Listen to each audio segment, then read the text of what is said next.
Récemment, vous êtes allé à Tomsk, en Sibérie. Et est-ce que vous pourriez préciser l'occasion pour laquelle vous êtes allé là-bas? Alors voilà, donc j'ai été invité par l'administration à aller participer au festival de la Hache. Donc ça fait 8 ans qu'ils organisent ce festival, et sur toutes les professions du bois, surtout artistiques. Et voilà, il y a aussi bien des ébénistes, des charpentiers, des menuisiers, des artistes de différentes nations et différentes provinces et territoires et républiques russes, donc c'est génial. Donc vous êtes allé en tant que sculpteur peintre, Voilà, sculpteur. juste sculpteur. Et donc est-ce que vous pouvez nous parler de ce festival de la Hache? Alors donc c'est monumental, c'est dans un parc de 17 hectares. La ville de Tomsk a investi depuis bientôt plus de 3 ans maintenant. Et ils construisent des bâtisses, et ils présentent les œuvres qui sont faites pendant cette période du festival.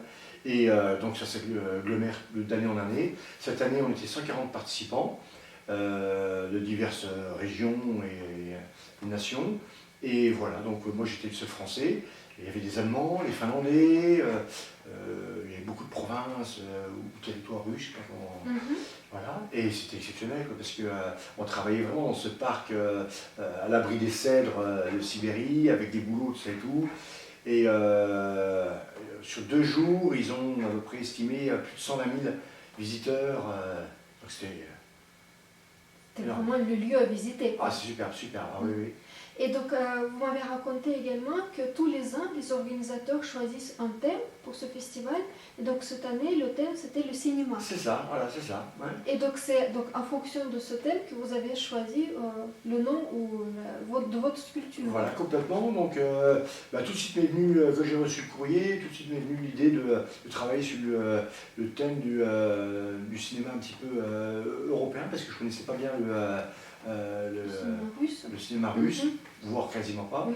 Et voilà, donc tout de suite j'ai pensé à une œuvre de 1960 de Federico Fellini, la Dolce Vita, avec sa scène culte où Anita Ekberg est dans la fontaine de Trevi de Rome, et elle appelle son mari Marcello, et c'est une scène très sensuelle, sensorielle, et pour moi c'est une scène culte de ce film.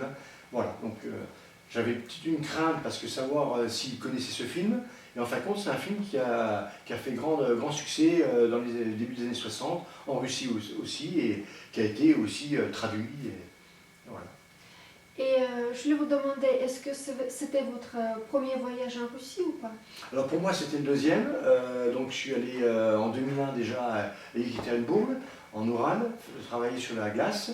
Il y avait un festival international sur la glace, et j'avais remporté le premier prix à cette époque-là. Donc j'avais amené un couple avec moi de Français, et puis on représentait notre pays dans ce festival. Donc pour moi c'était la seconde fois, mais la première fois en Sibérie. D'accord. Et le voyage en lui-même, comment ça s'est passé? Oh, c'est difficile, c'est long. Et bon, bien que le décalage, il n'y a que 5 heures par rapport à la France, mais alors c'est pénible. Déjà le train pour aller jusqu'à Roissy, après Paris-Moscou, l'escale à Moscou, ça va, c'était 2h30, et après Moscou, Moskva, donc Tomsk, il y avait encore 5 heures de vol. Donc au petit matin, après il y avait encore 1 heure de voiture pour aller à l'hôtel. Mais ce que j'ai surtout apprécié déjà en arrivée, moi la Sibérie, j'appréhendais un petit peu. La Sibérie, on se dit ça y est, même la Sibérie en été. Hein. Voilà. Pourtant j'ai l'habitude d'aller travailler en Alaska, en Chine, tout ça et tout, enfin bref, pour le froid. Mais là j'avais pris l'équipement un petit peu plus frais. Et en fin de compte, on a eu des 30 degrés. Quoi. Donc on a eu chaud. Et puis ce que j'ai trouvé formidable, fantastique, c'est l'accueil. Pour moi, c'est mémorable, un accueil toujours aux petits soins, voilà, je manquais de rien, j'aurais pu ramener des conserves et ainsi de suite, j'avais pas assez de place dans mes bagages et limité en poids, mais sinon je serais revenu avec les mains chargées de présents. Quoi. Et vraiment un accueil superbe, un sourire, une visite programmée de la ville de Tomsk avec l'histoire. Et j'avais même 2 interprètes qui s'occupaient bien de moi, et je comprenais tout ce qui se passait, et voilà ce ce qu'on disait, vraiment un accueil fabuleux. Ouais, Vous vraiment, avez beaucoup apprécié l'accueil, mais il y a quelque chose d'autre peut-être qui vous a marqué, qui est différent par rapport à la France. La nourriture, par exemple. Comment vous avez trouvé la nourriture russe? Eh ben, c'est assez, c'est bon, c'est bon. Voilà, la pomme de terre revient régulièrement dans La mayonnaise menu. aussi, hein, comme ça. Voilà.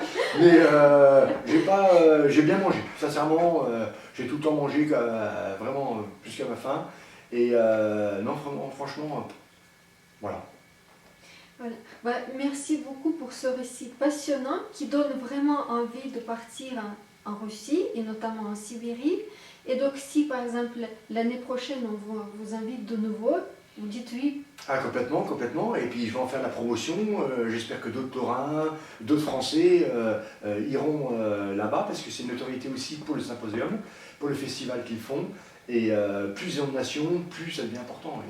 Et vraiment, ça demande à être connu hors des frontières sibériennes et russes. Si vous êtes artiste lorrain, n'hésitez pas à contacter notre association pour que nous puissions vous mettre en contact avec les organisateurs de ce festival. Merci beaucoup. Merci beaucoup.